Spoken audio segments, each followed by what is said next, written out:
hotel. Now this was June 2003. The invasion had been 3 months prior. It seemed to me plausible. I thought the British government knew what they were doing, but just hadn't told me. And I just followed the instructions. So I got to the RAF base, I found a British military plane. People kind of looked at me as if I was a bit weird, but got on the plane, I got to Basra, and that's when the instructions broke down. Because I looked around, waiting to see that sign with my name on it, and there was no sign. So it was just me along with all these British soldiers.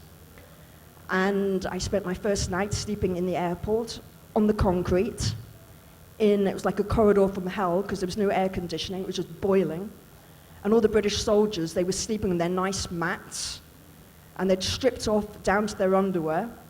And I didn't have a mat, because I thought I was going to a hotel, and I hadn't really thought much about what underwear would be suitable, so I wasn't kind of dressed appropriately.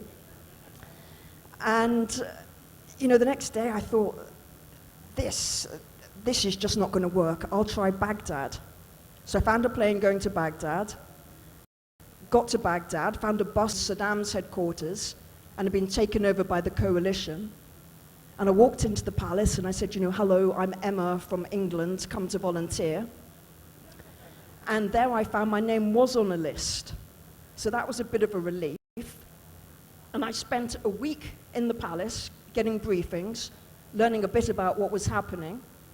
And the first briefing I had was from a British colonel. Iraq is stable to worry about, except for trigger-happy Americans. Watch out for the Americans. That was the advice. And after that first week, they said, we got enough people in Baghdad, try the north. They didn't say where in the north. So I flew up to Mosul. From Mosul, people here keep going. Cook. I was now the senior civilian responsible for administering the province, and reporting directly to the head of the coalition was Ambassador Bremer.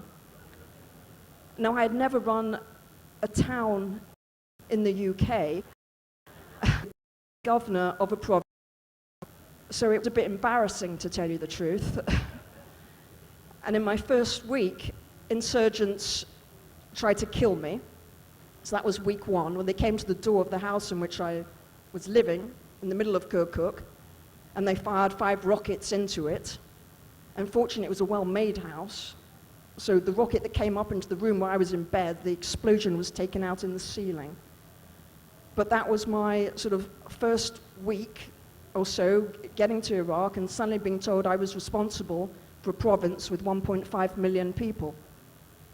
So, I think one of the themes that we'll return to over the course of this conversation, maybe it's safe to say, is planning, or the lack thereof, and the question of, without wanting to reopen old debates about the Iraq War, whether this was something doomed from the beginning, or whether there was poor planning, or, poor execution, or poor strategy, or any of these things.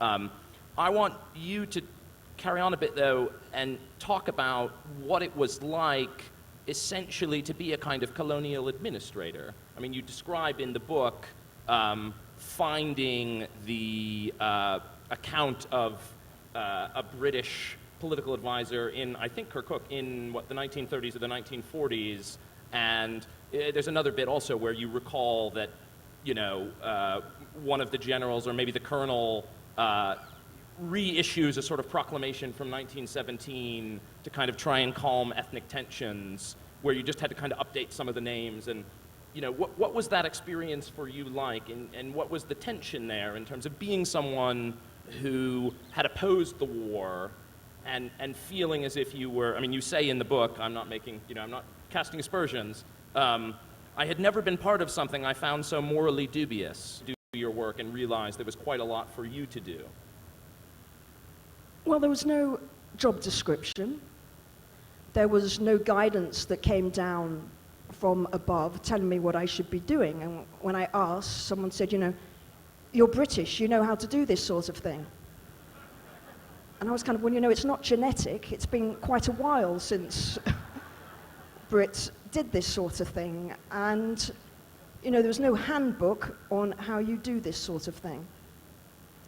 So basically, we had to make it up as we went along on the ground.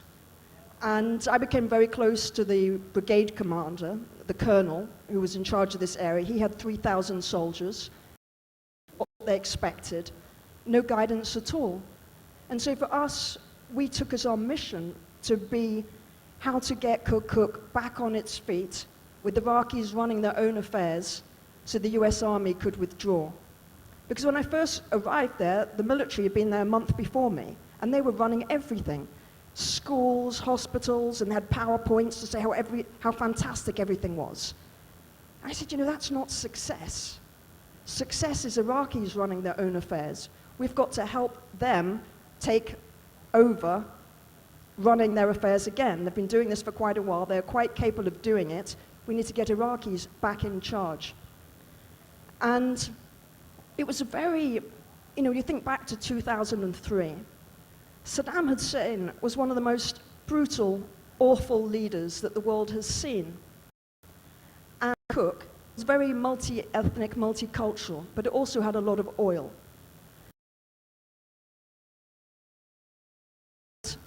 Many Kurds, and had moved up Arabs from the south of Iraq to try and Arabize the province so that it had an Arab majority.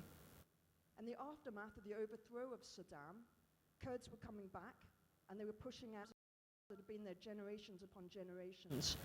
And so in this power vacuum, there was a scramble for power, and a lot of grievances, and a lot of seeking for justice. And Iraqis were hoping for change to come very, very quickly. Many thought we were going to turn the country into Dubai within 6 months. So we had a period at the beginning where people were waiting to see what would happen. But decisions were taken at a national level way above us that had devastating effect on not only the province of Kirkuk, but on the whole country. And these were the decisions to dismiss all the security forces and to basically sack the senior civil servants through de-Baathification. So suddenly there was nobody running any of the institutions, and a security vacuum because all the security officials had been dismissed.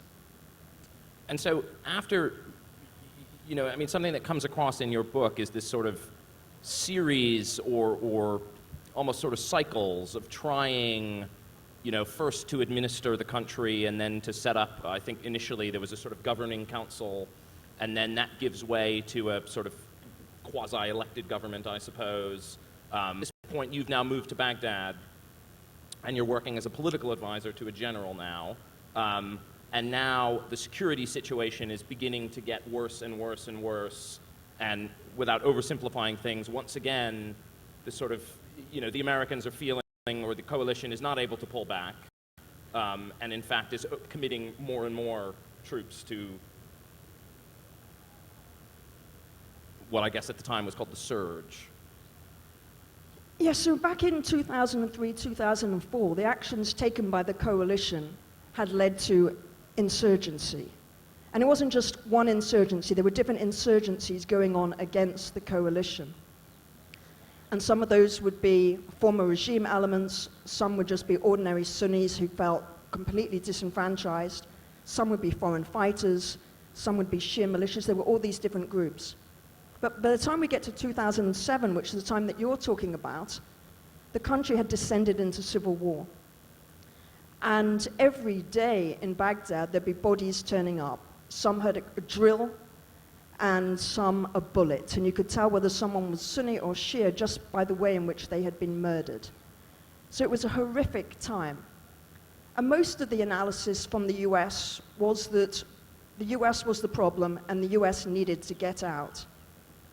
And this was the time when President Bush took a gamble. He thought if the US leaves with the situation as bad as that, then what was happening in Iraq would spread. US military would be really, really destroyed. And so he took the gamble to send in more troops.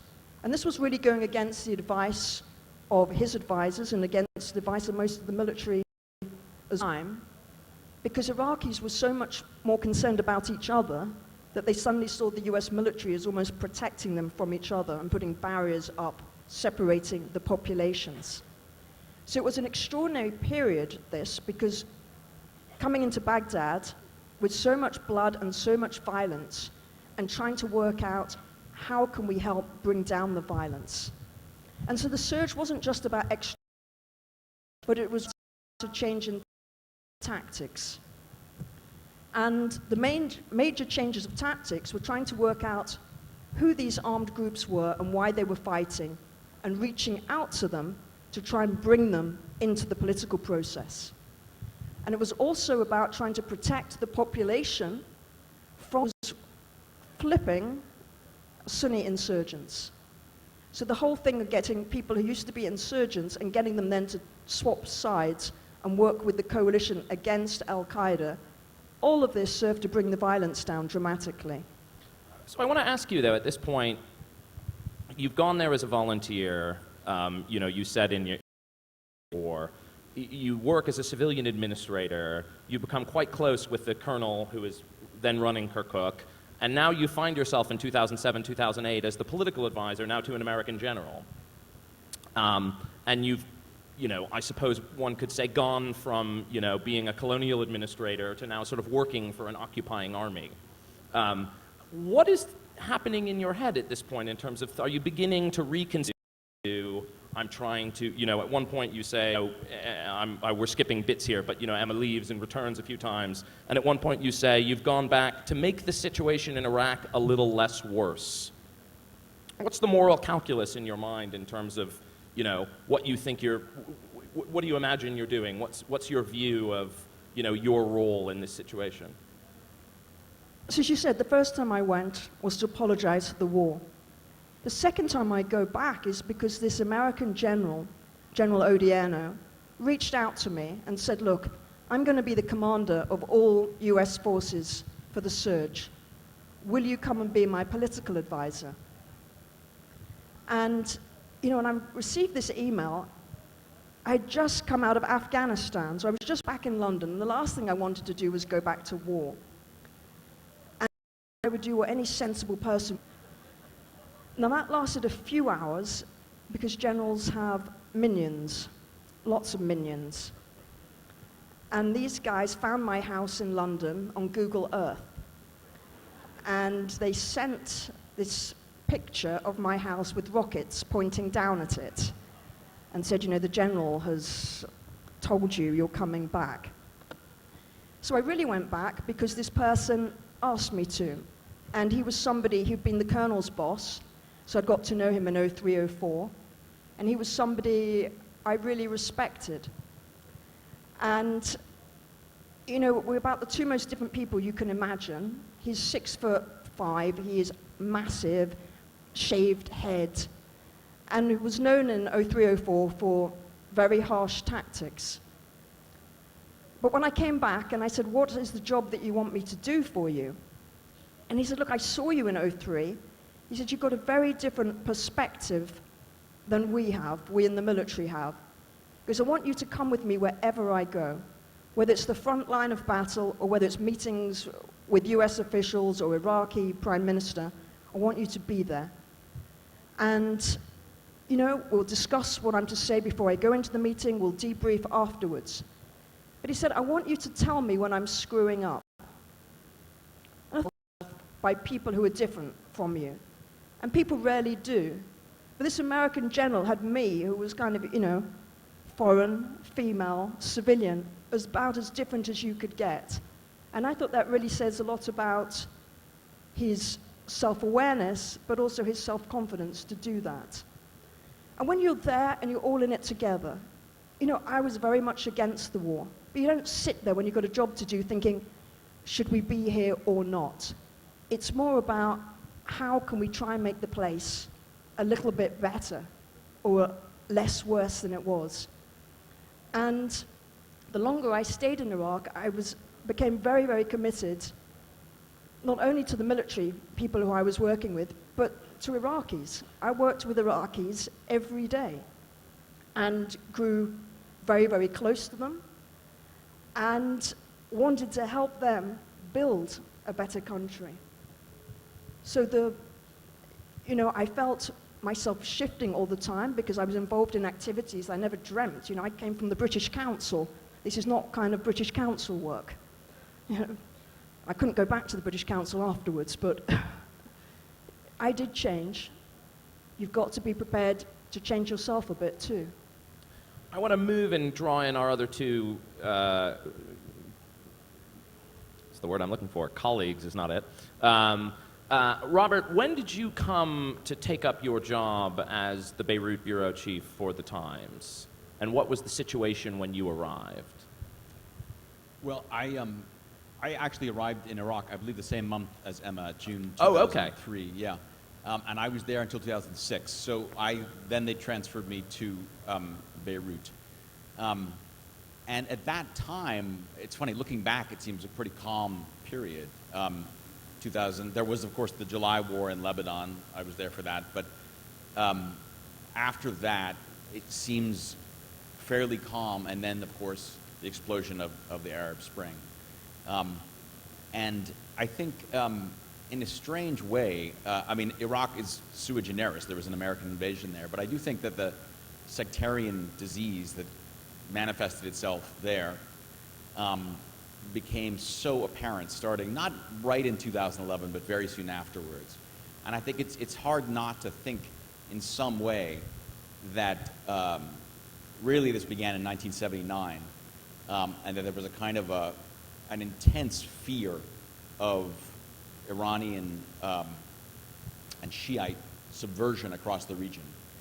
That for many Sunni countries, Iraq had been the bulwark that protected them against Iran. And as soon as that was gone, their anxieties just got worse and worse and worse. And then, of course, the Syrian war, starting in 2011, made that even worse. So I think in a weird, strange way, I arrived in the region, or rather I arrived in Beirut at a kind of time of respite between two crises. I see, okay, yeah. I think I didn't realize you had gone from Iraq to Beirut. I mean, I think, I don't want to go too far away from Iraq, but let's pause for a moment. Ambassador Puri, one of the things that you've written about, in a way, is the sort of troubled politics of these interventions.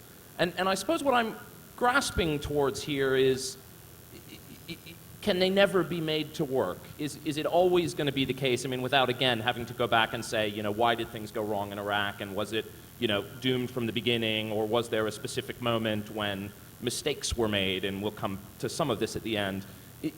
Is it simply the case that any time you enter into a situation like this where a foreign government or a foreign military is serving, even temporarily, as the government or the administration of a territory, do all of these things start to these sectarian conflicts, the influence of Iran or the influence of other countries? Is this something that you've come to see as maybe an inevitability?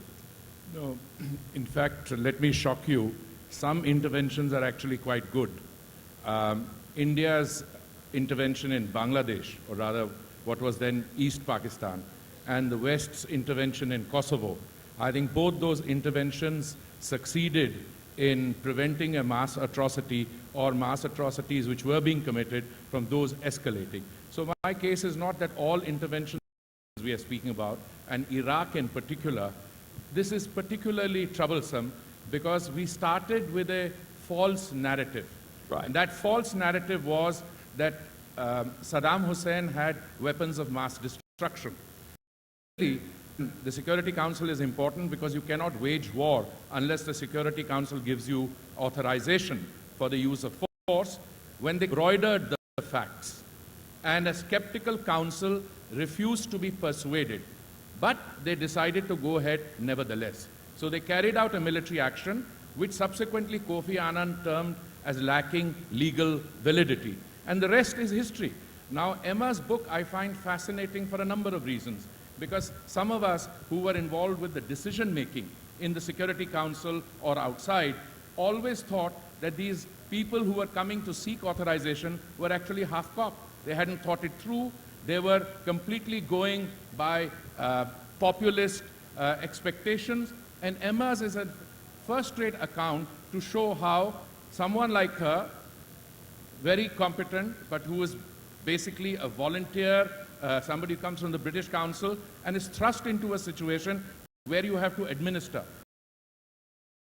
Unless the liberating, one place she writes in her book when somebody tells her, hey, listen, you were supposed to be creating democracy, but you're actually creating a dictatorship. Now, it's perhaps politically still incorrect to ask, was Saddam Hussein really that bad, considering what's happening now? And then I developed the thesis in my book that starting with Iraq in 2003, Libya in 2011, and Syria, we actually created the basis for ISIS. And what we are confronting today are those flawed policies which were carried out at that point of time. Well, let's talk about the aftermath of about the really already we're going very quickly. Let's talk about the aftermath of, I don't know if we're putting here 2010, 2009. Is there a moment, and maybe question for both Emma and Robert, is there a moment when, in your view, things start to fall apart in Iraq in terms of, you describe in the book, well, maybe I should let you just, after the Status Forces Agreement, there's an election. This brings us, I think, to 2010. Yeah, so the violence had really come down through 2007 to 2009 through the surge. And this all led up to the 2010 national elections.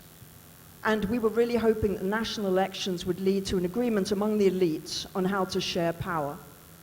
And it was a very closely fought election in which the incumbent, Nouri al-Maliki, won 2 seats less than another group called Iraqiyya. And Iraqiyya had campaigned on a platform of no to sectarianism and Iraq for all Iraqis. And at this stage, Iraqis were trying to move beyond their civil war, thought that the bad days were before them, and so that agenda had really caught on. So when the election results came in, Maliki refused to believe the election results. People don't really lose elections in the Middle East. They usually win by about 95% or 98% in Syria. And so Maliki refused to believe the results. And there became this whole period where the US and the international community kept thinking, what should we do, what should we do? And to cut a very long story short, instead of supporting the right of the winning bloc, Iraqiyya, to have first go at trying to form the new government, the US just decided to put their support behind the incumbent, Nouri al-Maliki.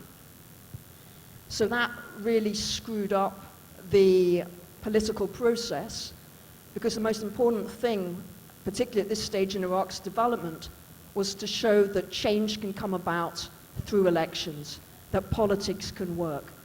And when politics didn't bring about change, this led to a really nasty situation. The Iranians were able to come in, broker the formation of the government. Nouri al-Maliki moved much closer to Iran, and then started to go after Sunni leaders, started to go after the leaders of the awakening, started to subvert the processes and the institutions. And this led to the narrative that the US had handed Iraq to Iran on a silver platter. And just going back to your point, Hardeep, that you made, that basically a lot of people in Iraq, Sunnis in Iraq, looked at the Iranian-backed regime of Nouri al-Maliki and decided that ISIS was the lesser of 2 evils.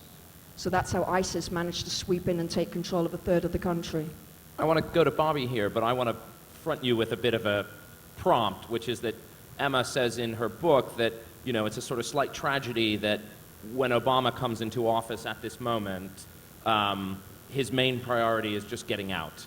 And you say, if only he had kind of applied his intellect to the question of how to make things work. What did you see there as a reporter in this period that's kind of just before the Arab Spring? I do think that Obama made a terrible mistake by not insisting on keeping some force in Iraq that might have at least stemmed the rise of ISIS. But I'm also curious about something. If I can just go back for a second to some of what Emma was saying. You, in your book, outlined very clearly all these missteps that were made under both Bush and Obama. But I wonder sometimes, we mentioned this narrative came that we had essentially handed Iraq to the Iranians. I basically believe that. I mean, I think by doing the invasion and then by doing debathification, cashiering the Iraqi army, the Iranians were so keen and had been keen for so long on trying to gain control of Iraq. It was always a contested place. They're so good at undermining governments.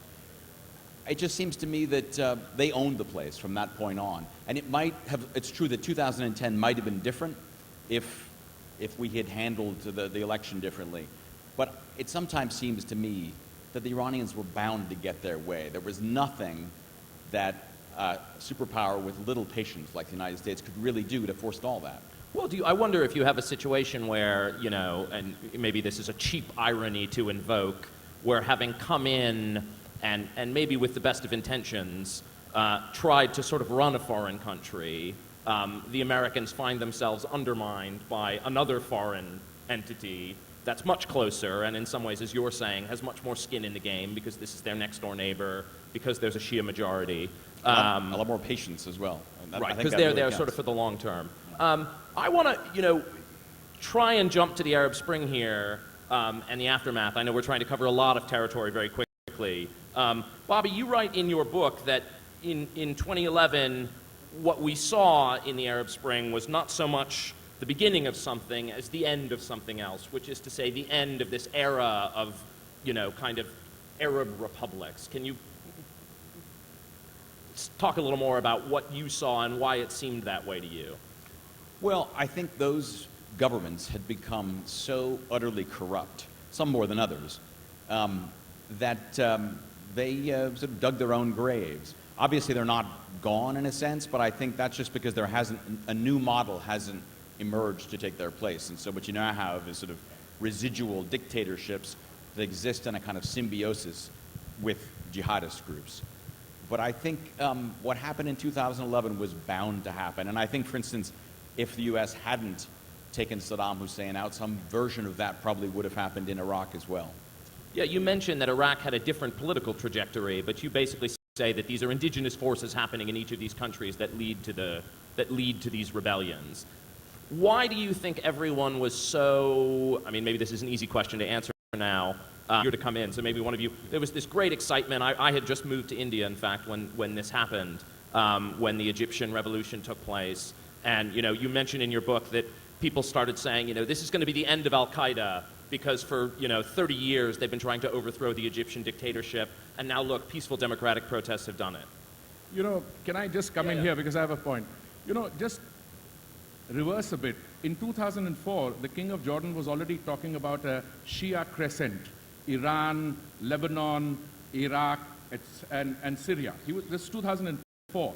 Now the point is about the intervention situation. The sectarian actually exacerbated in Syria.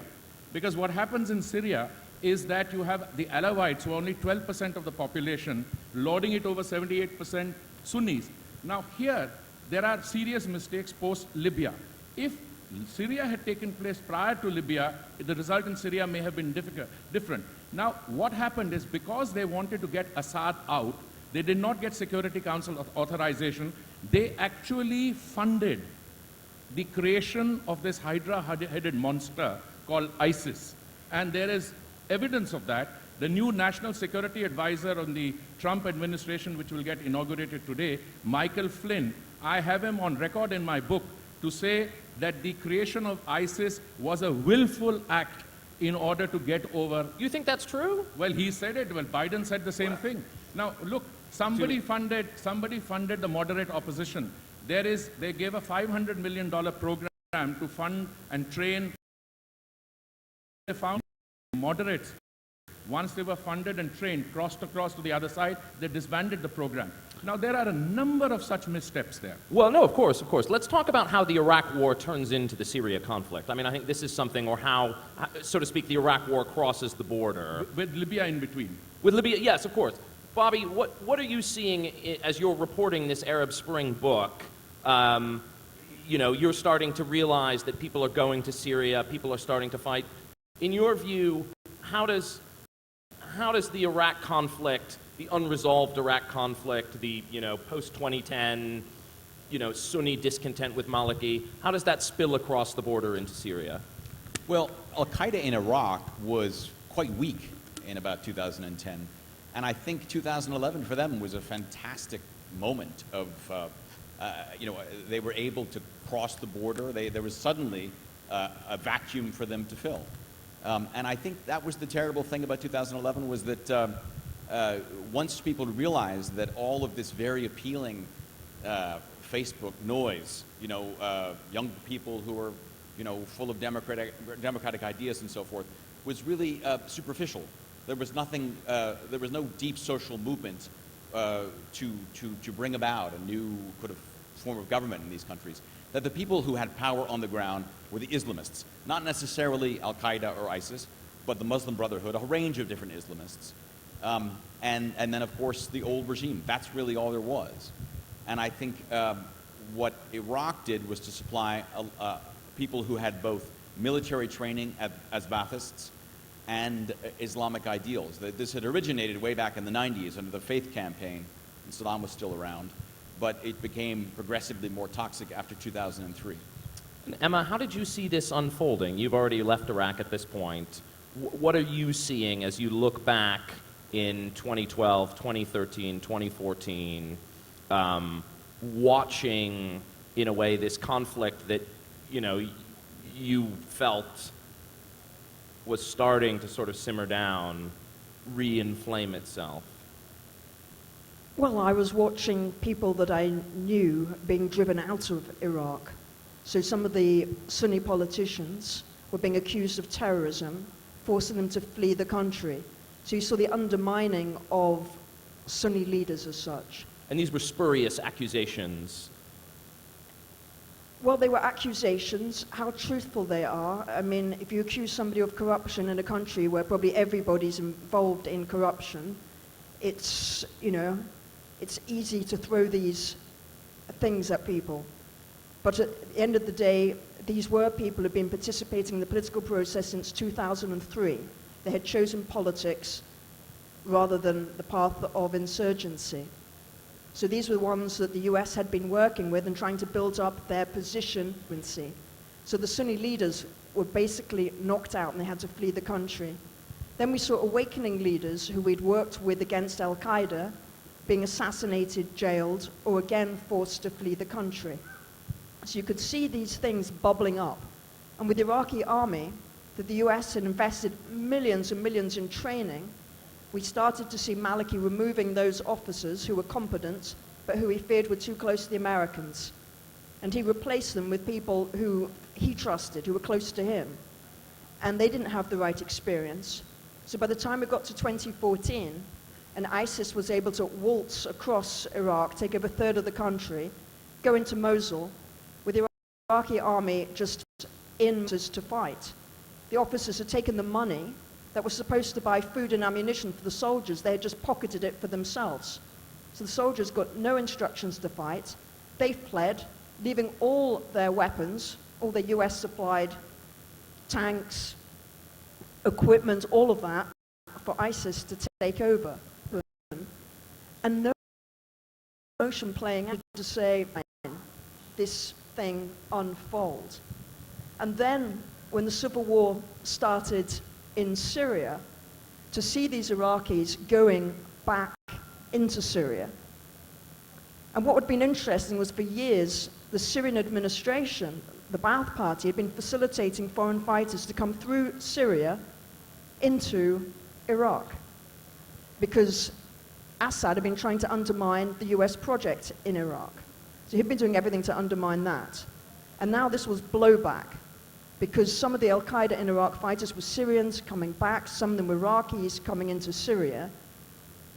And Assad released from his prisons jihadis who had been locked up, because he wanted to make sure that they got involved in the opposition to him. So he wanted to portray all the opposition as terrorists. And not, in Syria, when it started off, those people protesting against Assad were young, students, secular, just wanted jobs, wanted better governance. But he was not going to deal with that. And so this whole thing of how Iraq and Syria basically became one fight. So we're going to turn to the audience very briefly, but I'm going to put one last question to each of you, and maybe a quick response, or as quick as we can do, starting with Bobby. Same question to all three of you. You know, whether or not maybe it's facile to say that, you know, the Iraq war leads to ISIS or the Iraq war leads to the Syrian chaos, but is it possible that we will look back on this time, you know, maybe beginning in the 1990s with the intervention in the Balkans and the debate about Rwanda, going through to Iraq, to Libya, as Ambassador Puri has mentioned, to the debates about whether or not to intervene in Syria or whether we're intervening sufficiently in Syria. Is it possible that we'll look back on this as a kind of era when these interventions took place and were deemed in hindsight to have been just a complete folly? I mean, will we not see things like this again in the future because the lesson taken away will be, look, you know, no matter what, it just doesn't work? Well, I would want to separate those other interventions from Iraq. I think they were more limited in scale and much more justifiable. I think Iraq, you know, not only were we doing something on a much larger scale, but also we were dealing with a country that we were so profoundly ignorant about. And that ignorance has so many levels. I mean, one of the things that was shocking to me was that not only were the Americans, I mean, spectacularly ignorant, much more so than many Brits who were involved, but many Iraqis also, I think, had, because of the way their country had been ruled, had a pretty poor idea. I mean, they were full of sort of fables and false notions about, you know, how sect didn't really matter and so forth. I think everyone was taken by surprise, but I think Iraq, I think decades and decades from now, we'll look back on that invasion as just, you know, one of those moments that brought so much in train, all of it negative. I think you can look at the election of Donald Trump as something that flowed in many ways directly from what happened in 2003. I think the reason Barack Obama did not become involved in Syria, the reason it became such a terrible conflict, and he caused 2003. Same question to you, Ambassador Puri. You know, folly is too mild a characterization. In my book, I call the ISIS the unwanted child of a neglected occupation. I should have also said an incompetent occupation. I should have added that. The point is, when the Arab Spring was taking place, there was this widespread expectation, partly for other reasons. The reporting which was being read in the capitals was being done by the intelligence agencies and not by the formal political officers. There was the expectation that the Arab Spring would resonate on a Western liberal democratic template. Many of the people who were seeking reform on the Arab Spring, on the Arab street, were actually people who wanted Western style of democracy. But there was a problem perception. They viewed the West as being in bed with their repressive rulers.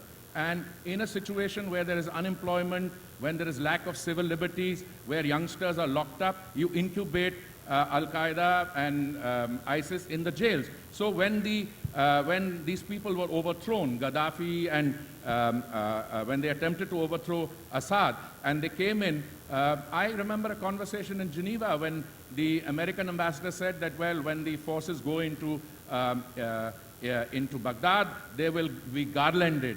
And there was this 4 feet 6 inch tall, very competent colleague I had who was a Malaysian High Commissioner. He said, just wait, hold your judgment, because the West, by the time you reach Syria, they were not viewed as their liberators. They thought they were viewed as their collaborators of their repressive regime. And that was the problem, and that's why the whole thing played out. It was not just a folly. I think it was criminal in terms of neglect and also in terms of the incompetence that was on display.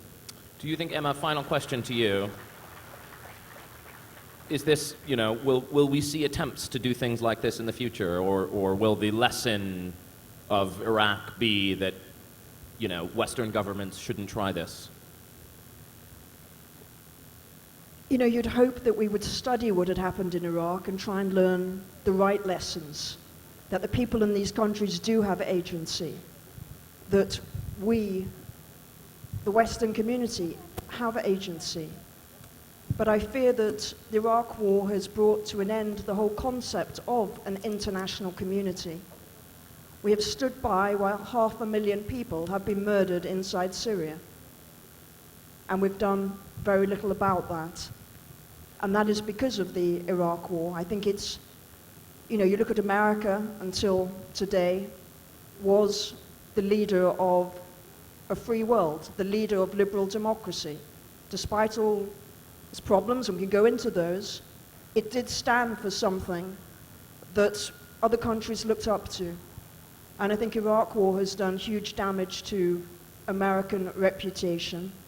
And yes, I see a line from the Iraq War to the inauguration today of Donald Trump. Well, on that unhappy note, let us turn to questions from the audience. I have to ask, particularly because this is such a volatile topic, please keep your questions very short and please make them questions or else I will cut you off. I have two questions in one. Firstly, question to Emma. Ma'am, you have been there for a long time, and I'm here. You've been there a long time, and you covered the war from a closer angles.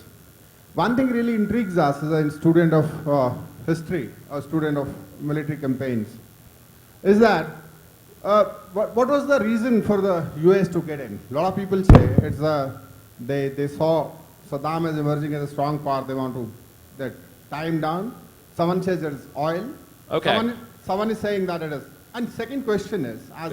No, I'm afraid I have to limit you to just one question because lots of people want to ask questions. A related question is... I'm not going to have an argument with you, I'm sorry. Emma, what do you think was the reason for the initial invasion? And maybe another way to think about this too, was this something people talked about a lot in your first years there, or had everyone just put that question out of mind? Yeah, we were already in it. But looking back, you know, why did the US invade Iraq? There is no simple explanation to this. The invasion of Iraq would not have happened without 9/11. That is, you have to understand the whole invasion in that context. President Bush sitting in the seat, 9/11 happens, and he is thinking, oh my God, where is the next attack coming from? Why Iraq? Why Iraq? Because he had people in his administration who, for the last decade or so, had been focused on, the neoconservatives, had been focused on a new different type of American foreign policy at the end of the Cold War. Muscular foreign diplomacy, where the US would put the world to right. And this project had always had Iraq in their sights. A lot of them were connected with Iraqi exiles who basically said, overthrow Saddam, Iraq will become a democracy, it will have a domino effect across the Middle East, and there will be peace with Israel. That may sound a little bit crazy, but that is how the whole idea of Iraq got onto President Bush's desk within hours of the 9/11 attacks. It was not because of oil. There were cheaper ways to get the oil than to invade Iraq. You could look at the 1991 war to get Saddam out of Kuwait and say that was to do with oil. But the 2003 war really wasn't to do with oil. It was much more based out of fear of what was coming next and this sense that Iraq somehow had some connection. There were people who said that Saddam would give his nukes to terrorists. There were people who said, look, Al-Qaeda and Saddam's guys have got links. But within the intelligence community, in the US, in the UK, and in Europe, there were plenty of sensible people who did believe that Saddam had weapons of mass destruction. When Saddam was finally captured and interrogated, the interrogator was asking these questions. Why did you behave as if you had weapons of mass destruction? Because every time the weapons inspectors came, there'd always be this scurrying. They couldn't go here or they couldn't go there, and things were being moved around. Well, Saddam said, I thought you knew that I didn't have weapons of mass destruction. This was the whole deception strategy to convince the Iranians, in particular, but also the Israelis that I have weapons of mass destruction, because I didn't want to look weak. So it's a deception strategy that the West fell for. Next question. Very simple. Yes. What about the elephant in the room, Saudi Arabia? You have to hold your... I think the whole Iraq strategy was at the behest of Saudi Arabia. I've not followed that question. I think we might He have said to... the The American was at the behest of Saudi Arabia, the Iraq strategy. Well, does anyone, Ambassador Puri, do you want to pick that up?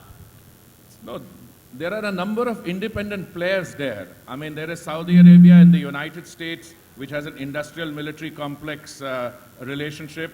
But I think the point made by Emma just now, that the timing and the context of the military action in Iraq has to be the prime motivation at that point of time was indeed the fear that there may be another such staging of the 9/11 type.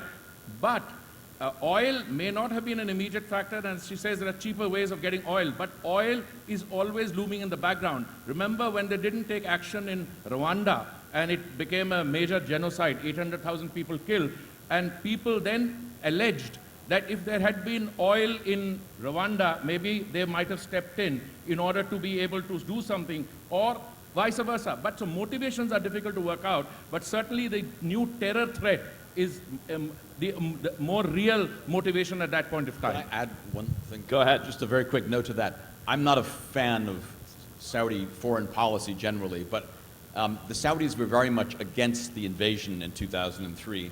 And they then said, if you're going to invade Iraq, you have to very quickly put in place a strong man. Don't try democracy. It's not going to work. And I think they were right about that. I'm sorry, do we have to take another question? There's a woman with a microphone there. Go ahead. Hi, good evening. Mr. Singh, when he was talking, he made a point how it was failed policy in that part of the world that created the ISIS.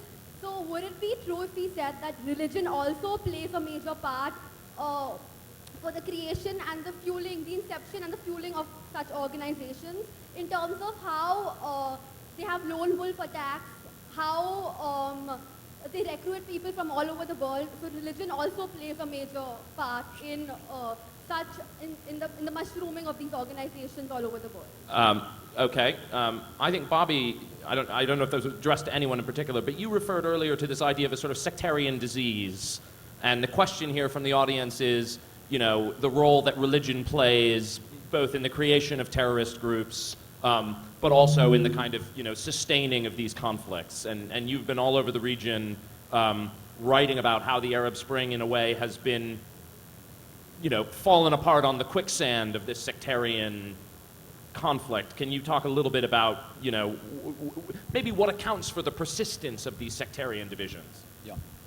Well, I think, number one, the larger context here is that there's this Islamist wave that goes back decades across the region. You know, one of the things that you'll hear, this nostalgic lament from many people in Iraq and other Arab countries is that, you know, 30, 40, 50 years ago, women wore miniskirts and stuff. You heard in Afghanistan, it's a region-wide thing. And that then you had this wave of religious sentiment, which secular people regret. But I think then that was reinforced and made more toxic when you had the Islamic Revolution in Iran in 1979, which sent out a wave of panic in the Sunni countries, which had regarded the Shia essentially as, you know, people who, second-class citizens who do what they're told, and that's the way it ought to be. Of course, the Shah was a powerful leader, but he wasn't an overtly Shiite Islamist leader. And all of a sudden, that's what you had in Iran from 79 onwards.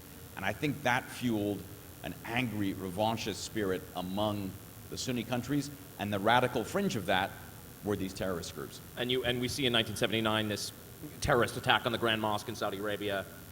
You're almost saying that, you know, you have this kindling of sectarian division, but it's the rise of a kind of geopolitical tension after 1979 that turns it into something that's much more fiery, I suppose. Absolutely. And I think, of course, you know, dictatorship abets all of that. You have incredibly bad governance. You have incredible corruption in all these places. No hope, no jobs. And I think all those things combine to create a kind of a human cannon fodder for terrorist groups. All right, I think we can take one final question. I have a maybe, question for Emma. Oh, okay. Well, he's got the microphone already, so. I was in Afghanistan last year, and people say that all the Allied forces did over there was like a plan. But how come could not see that coming of ISIS? They kept funding, or is the conflict more beneficial than the peace for the whole Western powers? There's a rumor theory that they are actually creating conflicts. They are not trying to do anything good over there. Fair enough. Did you hear that? So sort of how did all of the intelligence agencies not anticipate the rise of ISIS? Or was it the case that, you know, the ongoing continuance of conflict is just to the benefit of all parties involved? They were creating the ISIS, the intelligence agencies. Well, I think that's a... No, But there is a dominant narrative. I disagree with that. It's a dominant narrative in the Middle East that, you know, America control everything. America can put a man on the moon, therefore everything that happens is controlled by America. So that's a dominant narrative, but it's not based on fact. So there were some groups, some intelligence agencies, which could see the rise of ISIS and did predict that it was happening.